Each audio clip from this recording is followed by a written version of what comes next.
En toile de fond de cet accord, le recensement de la population et de l'habitat en Haïti. Ce mercredi 17 mai 2017, le ministre de l'Économie et des Finances, Jude Alix-Patrick Salomon, et la représentante du Fonds des Nations Unies pour la population en Haïti, Marielle Sender, ont signé un accord portant sur le 5e recensement général de la population et de l'habitat en 2018. Un travail qui permettra à l'État haïtien de planifier sa stratégie de développement et d'orienter son plan d'action auprès des populations, a soutenu le ministre. M. Salomon a par ailleurs mis l'accent sur le rôle d'encadreur de l'État haïtien aux côtés de l'IHSI. Le recensement, c'est un élément important pour nous permettre de déterminer où les populations se fixent et pour pouvoir avoir des informations précises sur leur mode de vie et ce qui permet, comme je disais tantôt, de développer de meilleures politiques publiques. Et l'UNFPA, c'est une institution spécialisée dans l'accompagnement des pays comme Haïti dans le cadre de ce genre d'activité.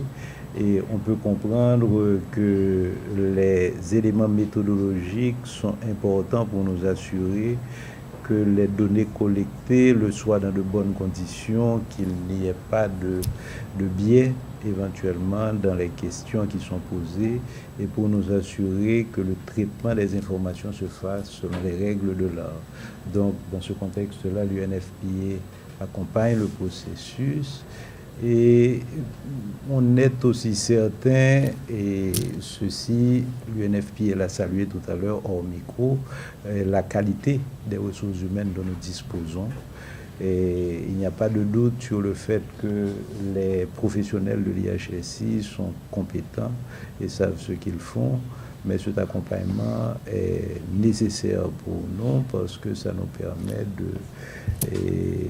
de nous assurer que l'ensemble des opérations se déroulent et que l'expérience de l'UNFPA sur plusieurs autres pays nous servira pour le meilleur. Et c'est vrai que l'UNFPA, c'est notre cerveau dans tout ça, mais il y a tous des partenaires qui nous accompagnent, particulièrement financièrement. Et leurs noms sont cités dans l'accord. Il y a le Canada, mais il y a aussi la Banque mondiale, la BID, et je crois que la directrice générale de l'IHSI fera ce point tout à l'heure. Et les recensements successifs nous permettent de voir si les cibles qui ont été visées, s'ils sont atteints. Et donc, le recensement, c'est un outil, mais ce n'est pas l'instrument qui va développer les politiques publiques, mais c'est l'outil qui nous permet de bien cibler les populations vers lesquelles les politiques publiques devraient être destinées. Dans la perspective de cette opération qui sera conduite par l'Institut haïtien de statistique et d'informatique, un projet pilote sera initié à la fin de l'exercice 2017. Il s'agira de roder le système en prévision de la grande campagne de 2018, a indiqué Mme Altidor. Ce processus a déjà commencé depuis 2011, donc c'est un processus long. Et il y a plusieurs étapes. Il y a la première étape que nous avons avancée. Cette première étape commence avec la mise à jour de la cartographie. Ça veut dire des aires de la population au niveau des différentes zones d'intervention, qu'il s'agisse du milieu urbain ou du milieu rural. Donc, étant donné que le dernier recensement date de 2003, donc comme vous l'avez dit au départ, 14 ans après, faudrait-il qu'on fasse un nouveau dénombrement en quelque sorte au niveau de la cartographie pour pouvoir cibler la population qu'on va dénombrer.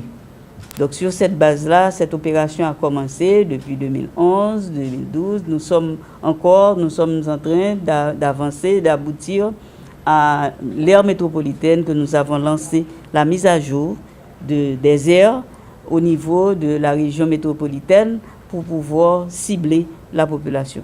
Et comme vous le savez, et tout récemment avec le cyclone Matthew que nous avons eu, donc il nous faudra, même ces zones-là où nous avons déjà fait la mise à jour, il nous faudra retourner pour revisiter ces zones pour pouvoir cibler la population dans les zones affectées, particulièrement le Grand Sud et le Nord-Ouest. L'IHSI et ses partenaires ont déjà franchi plusieurs étapes dans le cadre de ce 5e recensement général de la population et de l'habitat, notamment la cartographie et la planification territoriale.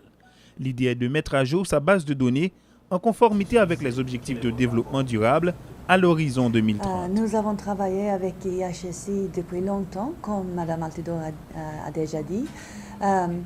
Mais le dernier 18 mois, nous avons je crois, 7 missions avec un expert pour le recensement, un expert international pour le recensement.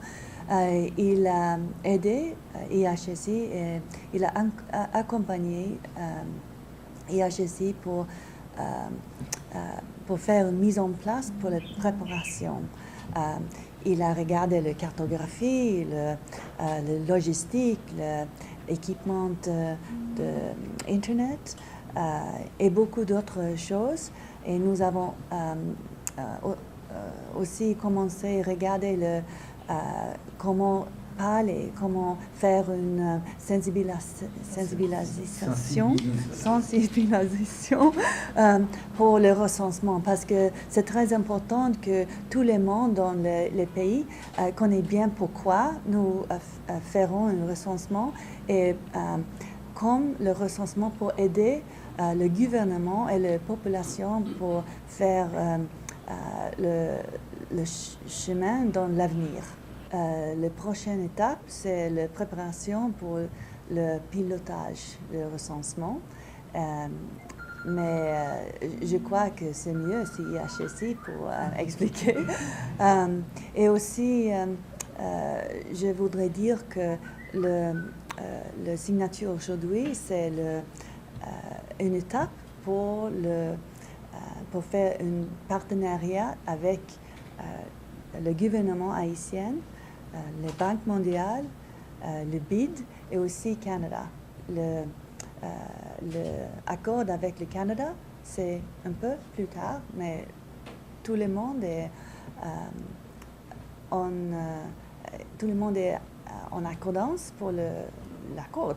Le FNUAP a pour ainsi dire salué le travail des professionnels de l'IHSI et l'accompagnement du ministère de l'Économie et des Finances. Le dernier recensement général de la population et de l'habitat en Haïti remonte à 2003. Les données avaient permis d'évaluer la population territoriale du pays à environ 8 400 000 habitants. Il y a deux choses qui est importante de souligner. Une, c'est que les recensements peuvent servir pour faire le suivi d'environ 50 indicateurs qui font part de l'agenda 2030 pour le développement durable. Non? Donc déjà là, il y a un élément pratique, disons. Mais c'est aussi important de dire que le recensement a aussi l'avantage de nous renouveler le sample qu'il faut prendre pour faire des enquêtes de suivi des objectifs durables. C'est-à-dire, toutes les enquêtes doivent, d'une manière ou d'une autre, avoir un sample réaliste de combien de gens il faut interviewer, disons, pour enquêter, pour avoir des réponses valides. Et le sens aussi nous donne cette base.